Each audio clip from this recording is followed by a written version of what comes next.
क्या आप इलेक्शन की तैयारी कर रहे हैं? एकदम बिल्कुल। 11 एफआईआर हुआ तमिलनाडु प्रकरण में मेरे ऊपर। कहीं मेरा फेक वीडियो अवेलेबल नहीं है क्योंकि मैंने बनाया ही नहीं था। एक फैब्रिकेटेड एफआईआर मेरे ऊपर किया गया था और मनीष कश्यप के खिलाफ आपके पास कोई सबूत ही नहीं है, इसलिए 6.5 महीना में मेरे ऊपर से एनएसए हटाया गया। मेरे जीवन में भी आपातकाल लगा और जो काला पानी की सजा आप इतिहास के पन्ने में पढ़ते हैं वो मैं झेल के आया हूँ तमिलनाडु में। मेरा 3-4 केस स्पीड ट्रायल में था, तेजस्वी यादव जी ने स्पीड ट्रायल में डलवा दिया। मकसद क्या था इसके पीछे? मकसद ये था कि तेजस्वी यादव जी से ज्यादा फॉलोअर मेरे थे, लेकिन मुझे जो वो वीडियो था नेशनल एंथम के दौरान, वो वीडियो थोड़ा सा मुझे अच्छा नहीं लगा। इस्तीफा देने की बात सामने आई थी। इस्तीफा देने की बात जो है वो उस वीडियो को पूरा कोई समझ नहीं पाया। नमस्कार, मेरा नाम विनीत त्रिपाठी है और आप नवभारत टाइम्स देख रहे हैं। मेरे बगल में जो शख्स खड़े हैं टाइम्स के दफ्तर पर, मनीष कश्यप दिल्ली आए हुए हैं और बहुत बहुत आपका सर शुक्रिया मनीष जी, आपने हमें समय निकाला क्योंकि दिल्ली प्रवास में नेताओं को समय नहीं मिलता। सॉरी, यूट्यूबर भी हैं, सिविल इंजीनियर भी हैं, काका कहें, हमको कभी कभी कंफ्यूज हो जाते हैं जब भी आपके सामने आते हैं। आपका कॉल आया, मुझे अच्छा लगा और आपके जैसे पत्रकार अगर बुलाएं तो हमारे जैसे लोगों का फर्ज बनता है कि हम लोग जो है दौड़े दौड़े चले आए। मनीष जी, दिल्ली कैसे आना हुआ? बस आपसे मिलना था और इस दफ्तर को देखना था। बहुत सुंदर है, बहुत पॉजिटिव एनर्जी यहाँ से मिलता है, तो इसलिए आया। और कुछ पर्सनल काम भी था, कुछ पॉलिटिकल काम भी था, इसलिए आया। पॉलिटिकल काम क्या था? बहुत सारी चीज़ें जो है बताया जाता है, बहुत सारी चीज़ें नहीं बताया जाता है। जैसे अगर हम पूछे आपसे कि आपका चैनल कितना रुपया महीना कमा लेता है तो आप बताइएगा अभी? नहीं बता पाएंगे। हाँ, तो हम भी नहीं बताएंगे। मतलब आप आए दिल्ली घूमने, बताइए टाइम्स के दफ्तर आ गए, लेकिन बात नहीं बताएंगे कि नहीं, आप बताइए ना कि times now, times of India, जो आपका पूरा ग्रुप है, वो ग्रुप का टर्नओवर जो है सालाना कितना है और उसमें प्रॉफिट कितना होता है? तो हमको पता ही नहीं है कितना हाँ, होता है। तो बताएंगे हम आपको। 15 अगस्त के बाद जो है बहुत सारी चीजें बताएंगे। 15 अगस्त के बाद, क्योंकि देखिए मनीष कश्यप अपने लिए पत्रकारिता के लिए जाने जाते हैं, लेकिन कई किरदारों को संभालते हैं। मनीष जी, हाल फिलहाल में जो भी चीज़ें हुई आपके ऊपर एफआईआर है, आपने फिर हुआ, इस सुनने में आया कि आप पार्टी छोड़ रहे हैं उसके बाद में, लेकिन इन सब चीज़ों के बीच में जब आप दिल्ली आते हैं तो लोग कयास लगा रहे हैं कि पार्टी आला कमान ने कहीं आपको बुलाया तो नहीं? देखिए, जो भी है कयास लगाने वाले को लगाने दीजिए। बस इतना ही मैं कहना चाहता हूँ कि मेरे जीवन में भी कुछ अच्छा होगा, आपके जीवन में भी कुछ अच्छा होगा और बिहार के लिए भी कुछ अच्छा होगा। मनीष जी, एक जैसे स्वतंत्र पत्रकारिता की जब बात आती है, क्योंकि देखिए आजकल पत्रकारिता का भी एक देखिए, मैं क्लियर कर देना चाहता हूँ, मैं कभी पत्रकार रहा ही नहीं हूँ। पत्रकारिता आप कर रहे हैं, आपने उसके लिए पढ़ाई किया है। मैं यूट्यूबर रहा हूँ। हम लोगों को पत्रकारिता का उतना इथिक्स नहीं पता है जितना आप लोगों को पता है।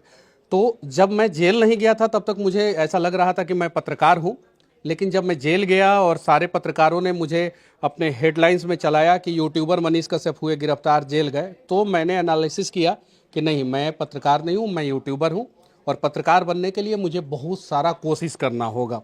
तो पत्रकार आप हैं, यूट्यूबर मैं हूँ। यूट्यूबर आप हैं, लेकिन यूट्यूबर के बाद में मनीष फिर एकदम आप पॉलिटिक्स पे आते हैं और पॉलिटिक्स के बाद में लगातार सुर्खियों में रहती है कि मनीष कश्यप अब क्या करेंगे, क्या करेंगे, क्या होगा, क्योंकि आपने बीजेपी को चुना।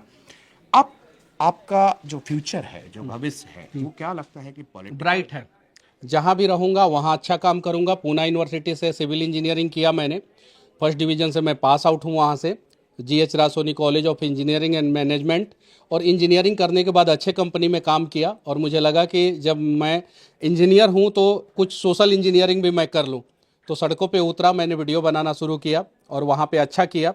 उसके बाद से यूट्यूबर, मैं एक अच्छा यूट्यूबर बना। मैं अपने नज़र में, मैं अपने आप को अच्छा मानता हूँ।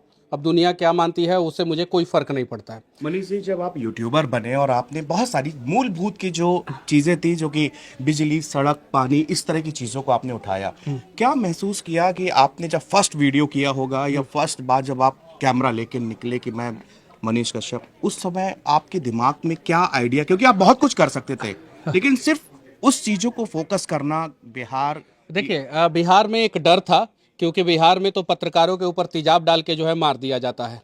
आपने देखा होगा, सुना होगा, साहबुद्दीन ने किस प्रकार से जो है, एक राजदेव रंजन राय थे शायद से उनका नाम, और उनके ऊपर तेजाब डाल के मार दिया था।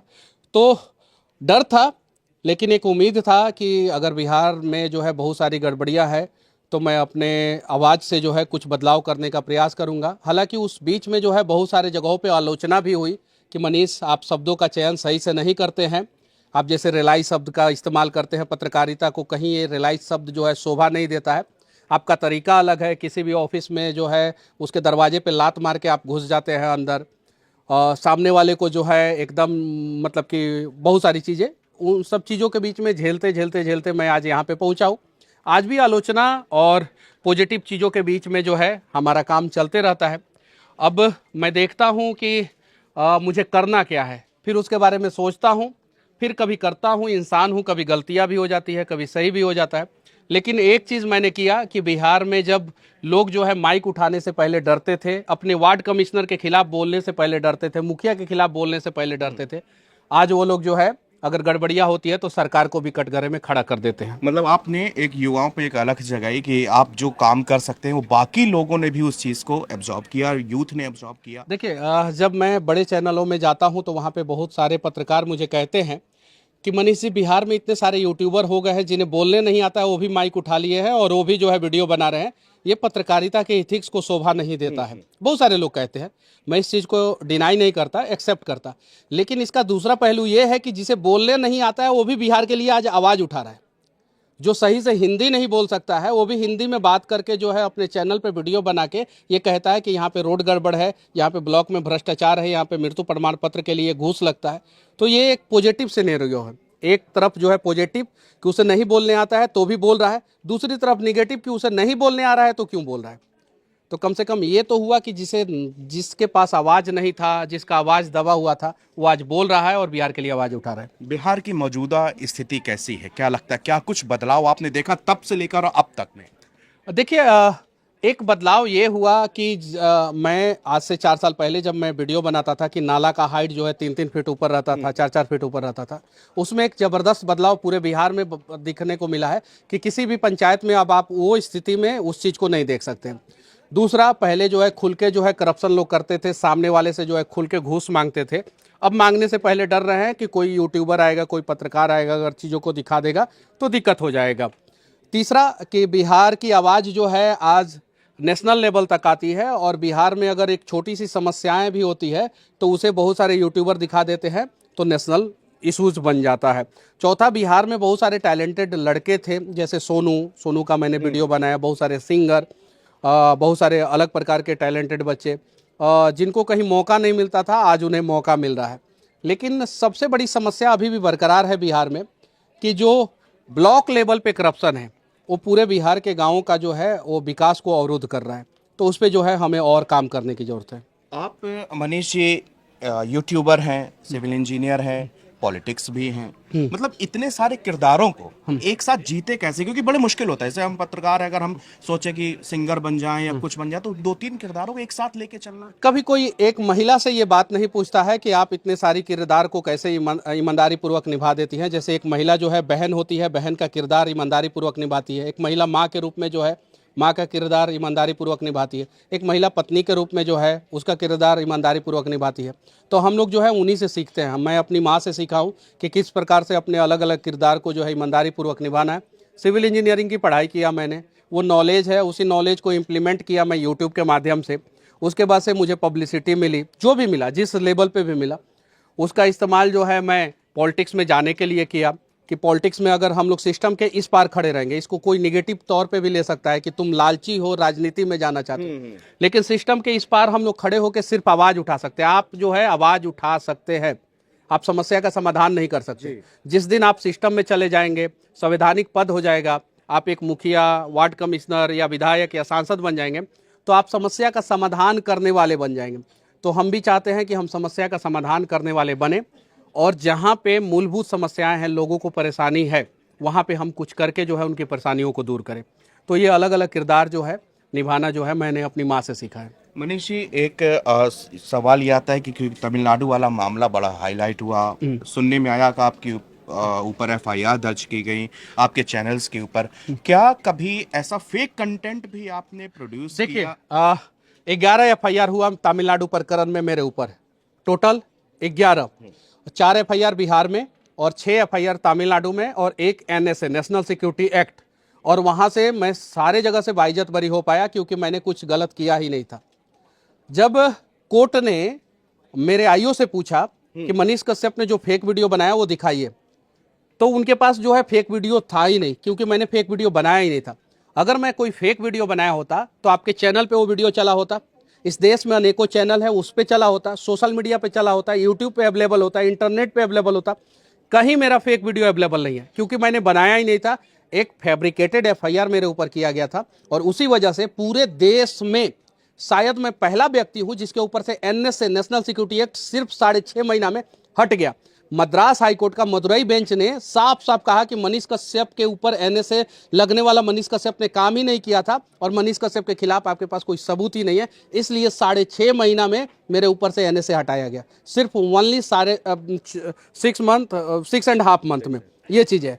अगर मैंने गलती किया होता तो मेरे ऊपर से एनएसए नहीं हटता, पहला चीज। दूसरा चीज, मेरा 4 बैंक अकाउंट सीज किया गया था, 2 मेरा पर्सनल, एक मेरा फाउंडेशन का और एक मेरा कंपनी का। चारों बैंक अकाउंट जब मैं जेल से निकला तो उसे फिर डिफ्रीज कर दिया, मतलब खोल दिया गया। चारों बैंक अकाउंट। अगर उस बैंक अकाउंट में सिंगल ट्रांजैक्शन अगर गलत हुआ रहता, सिंगल ट्रांजैक्शन, तो शायद मेरा कोई अकाउंट नहीं खुलता। तो मुझे पता है कि मैं सही था, और 2 सरकारों से लड़ा। आप इतिहास पढ़े होंगे, काला पानी का सजा के बारे में आपको बताया गया होगा। आप जो है आपातकाल जो लगा था उसके बारे में बताया गया होगा आपको। मेरे जीवन में भी आपातकाल लगा, और जो काला पानी की सजा आप इतिहास के पन्ने में पढ़ते हैं वो मैं झेल के आया हूँ। तमिलनाडु में 4.5 महीना 45 डिग्री टेम्परेचर में एक कमरे में जो है मैं बंद था, जहाँ पे पंखा भी था तो उसको पंखा का हवा पंखा को भी नहीं लगता था। ये चीज़ें तो जो इतिहास के पन्ने में पढ़ाया जाता है ना कि काला पानी का सजा, काला पानी का सजा, वो मनीष कश्यप झेल के आया है और वहाँ से टूटा नहीं। अगर गलत होता तो आज भी सलाखों के पीछे होता। मेरा 3-4 केस स्पीड ट्रायल में था, तेजस्वी यादव जी ने स्पीड ट्रायल में डलवा दिया। ना मैंने रेप किया, ना हत्या किया, ना मैं एनडीपीएस केस में था। ये सब केस जो है स्पीड ट्रायल में जाता है। मेरा 4 में से 4 केस स्पीड ट्रायल में डलवाया, और भारत का पहला व्यक्ति हूं जिसके ऊपर 4 केस स्पीड ट्रायल में, और चारों केस में से बाइज्जत बरी 3 महीने के अंदर हो गया। भारत में कोई व्यक्ति नहीं है जो 3 महीने के अंदर जो है 4 स्पीड ट्रायल केस में जो है बाइज्जत बरी हुआ हो। सुप्रीम कोर्ट के किसी वकील से पूछ लीजिएगा। मकसद क्या था इसके पीछे? मकसद यह था कि तेजस्वी यादव जी से ज्यादा फॉलोअर मेरे थे, और तो फॉलोअर के पीछे नहीं, और भी मैं बता रहा हूं, मैं बिहार में कहीं भी जाता था, किसी भी मुद्दे पे बात करता था तो वो जो है हाईलाइट होता था। मैं कहीं भी जाता था तो क्राउड मेरे साथ रहती थी, बहुत सारी चीजें। उसके बाद से उन्हें लगा कि वो तो लालू जी के लाल है, और ये तो आर्मी का बेटा है, ये साधारण परिवार का लड़का है, ये आगे निकल रहा है, कहीं भी जो है हम पे भारी पड़ जाएगा। शायद इस उम्मीद से जो है उन्होंने जो है मेरे खिलाफ साजिश किया और मुझे जेल में डलवाया। मनीष जी, बिहार में इलेक्शन आने वाले हैं चूंकि, और उसी के पहले ये सब आपके ऊपर तमाम तरीके कानूनी प्रावधानों के जरिए आपके ऊपर लादे गए। बिहार की इस समय राजनीतिक स्थिति परिस्थिति क्या है? एनडीए की सरकार बनेगी वर्तमान समय में। चिराग पासवान जी हैं हमारे साथ, जीतनराम मांझी जी हैं हमारे साथ, उपेंद्र कुशवाहा जी हैं हमारे साथ, जदयू और बीजेपी सब हम लोग साथ में हैं। मजबूत गठबंधन है, सरकार हमारी बनेगी। इस्तीफा देने की बात सामने आई थी। इस्तीफा देने की बात जो है वो उस वीडियो को पूरा कोई समझ नहीं पाया। मैंने कहा था कि छपरा में एक कांड हुआ था जिसमें कुछ दलित महिलाओं को और कुछ पिछड़े समाज की महिलाओं के ऊपर जो है पुलिस ने लाठीचार्ज किया था। वो लोग जो है आके जो है अपनी सारी चीज़ों को दिखा रहे थे। तो वो लोग मानवाधिकार आयोग के पास भी गए थे, महिला आयोग के पास भी गए थे। उस खबर को जो है पटना में जो है बहुत सारे चैनलों ने कवरेज किया। उसके बाद से वो लोग आए और मेरे चैनल के भी 2 पत्रकार ने उस खबर को कवरेज किया। उसके बाद से जो है सेलेक्ट करके सिर्फ और सिर्फ यूट्यूबर पे एफआईआर हुआ। फिर मैंने पूछा फ़ोन करके, रात में 9 बज रहा था, मेरे पास डिटेल्स भी है, मैंने थाने में फ़ोन लगाया, मैंने पूछा मेरे ऊपर एफआईआर हुआ है? तो उन्होंने बोला हाँ। तो फिर मैंने बोला कि क्या? मैंने वीडियो नहीं बनाया था। सारण की बात? सारण मैंने वीडियो नहीं बनाया था। तो फिर बोला कि फिर क्या करना पड़ेगा? तो आप लोग ऐसा वीडियो बनाइएगा तो गिरफ्तारी तो होगा आप लोगों का, टीम गठन, ये सारी चीज़ें। मैंने बोला ठीक है, तो कल सुबह आके जो है गिरफ्तारी दे देता हूँ। अगले दिन सुबह गया, मैं वहाँ पे पता किया, और मैंने वीडियो में बोला था कि अगर मेरे ऊपर एफआईआर हुआ होगा तो मैं गिरफ्तारी दूंगा, और गिरफ्तारी देने से पहले इस्तीफा दूंगा। लेकिन मैं जब सुबह गया तो मुझे पता चला मेरा एफआईआर में नाम ही नहीं है। ये चीज़ें है। तो उन आपके जो दूसरे, मैं रात में जो है फ़ोन करके पूछा था, क्रॉस चेक किया था। ऐसा नहीं है कि मैं आनंद फानन में वीडियो बना दिया था, मैं क्रॉस चेक किया था। मैं दिगवारा थाना के एसएचओ को फ़ोन किया था, उसके बाद से जो साइबर थाना सारण है वहाँ पे मैंने फ़ोन किया था, और फ़ोन करके क्रॉस चेक मैंने किया था। तो फिर वहाँ पे नाम था, सुबह जो है नाम नहीं था। तो रात रात में फिर एफआईआर से नाम हटा दिया गया। अब पता नहीं, शायद से मिसअंडरस्टैंडिंग हुआ होगा इन लोगों को, इसलिए। मनीष कश्यप कोई ऐसा नाम तो नहीं ना कि डाल दिया मनीष कश्यप, एक वेल नोन चेहरा, अब कोई ऐसे कैसे किसी नहीं नहीं नहीं नहीं, बहुत सारे लोग ऐसे लोग हैं जो नहीं जानते हैं, या उनके ऊपर कुछ और प्रेशर हुआ होगा। मैंने पूछा कि 11 लोगों के ऊपर एफआईआर हुआ है, तो उन लोगों ने बोला हाँ हुआ है।